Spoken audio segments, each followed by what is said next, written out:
देखिए, आज हम बात करेंगे मुंह से दुर्गंध आना, बैड ब्रेथ, फाउल स्मेल।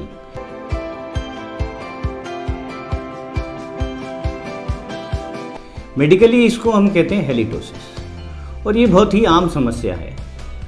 और इसका सबसे बड़ी जो इसमें होता है कि हमें खुद को महसूस नहीं होती है ये चीज़। ये हमें आसपास वाले या हमारे नज़दीकी लोग हमें टोकते हैं, भाई तुम्हारे मुंह से बड़ी स्मेल आ रही है।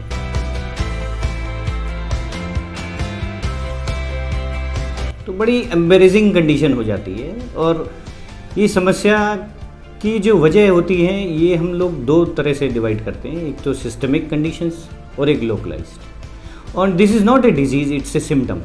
बस ये है कि इस सिम्टम्स की वजह से हमें कोई गंभीर बीमारी होने का एहसास ये सिम्टम दिखा देते हैं।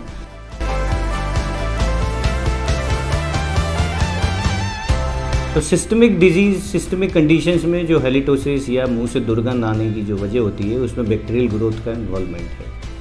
अगर आपको कोई लंग्स इन्फेक्शन है, कोई थ्रोट इन्फेक्शन है, कोई साइनोसाइटिस है, अगर आप ब्रोंकाइटिस से सफरिंग हैं, डायबिटीज़ हैं, या कोई थेरेपी चल रही है, कोई कीमो है, जीरोस्टोमिया है, मुंह में कम थूक बनता है, उस कंडीशन में हेलिटोसिस और मुंह से दुर्गंध आना बहुत आम समस्या है। दूसरा, हम लोग इसको भाग में बांटते हैं लोकलाइज्ड। लोकलाइज्ड कंडीशन में ये अगर कोई अप्लायंस हम पहन रहे हैं उसका मेंटेनेंस प्रॉपर नहीं है, ब्रिज है बहुत पुराने लगे हुए हैं, फूड अकोमोलेशन ओरल कैविटीज़ में हो रही है, प्रॉपर हाइजीन नहीं है। और हमारे पास तो बहुत सारे पेरेंट्स ऐसे आते हैं बच्चों को लेकर कि साहब हम इसको खूब ब्रश कराते हैं पर इसकी स्मेल नहीं जाती है मुँह से। उसमें हम चेक करते हैं कि भाई या तो डीवर्मिंग, कोई वर्मिंग है हुई है या नहीं हुई है पेशेंट की, बच्चों की, या फिर उसमें वो लोग क्या ऐसी चीज़ खा रहे हैं।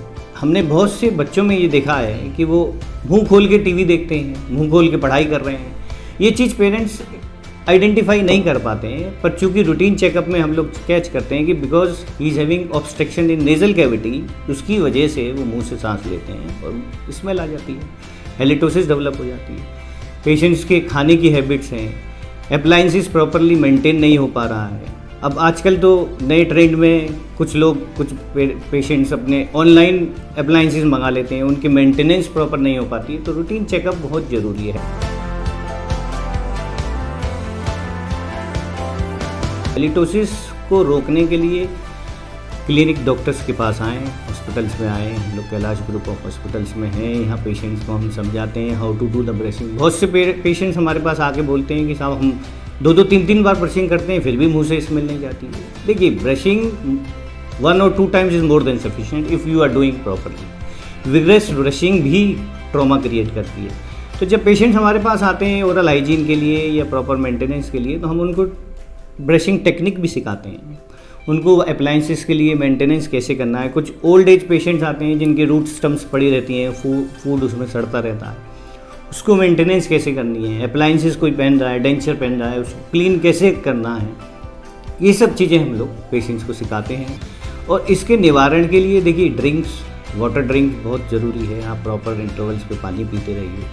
हाइजीन के लिए अगर पेशेंट, हमने देखा है डायबिटीज़ पेशेंट्स हैं, नॉर्मल पेशेंट्स हैं, उठते हैं सुबह कहते हैं साहब मुँह से जब भी हम स्पिट करते हैं खून आता है, तो because of the infection growth. उसमें मेंटेनेंस ये है कि अगर आप हाइजीन के लिए प्रॉपर ओरल प्रोफिलैक्सिस करा रहे हैं, डॉक्टर से कंटिन्यूसली आप कॉन्टैक्ट में हैं, तो ये सब चीज़ों के लिए हम लोग पेशेंट को गाइड करते हैं, पेशेंट को बताते हैं कि भी ब्रशिंग ऐसे करनी चाहिए, आपको मेंटेनेंस के लिए प्रेरणा देते हैं।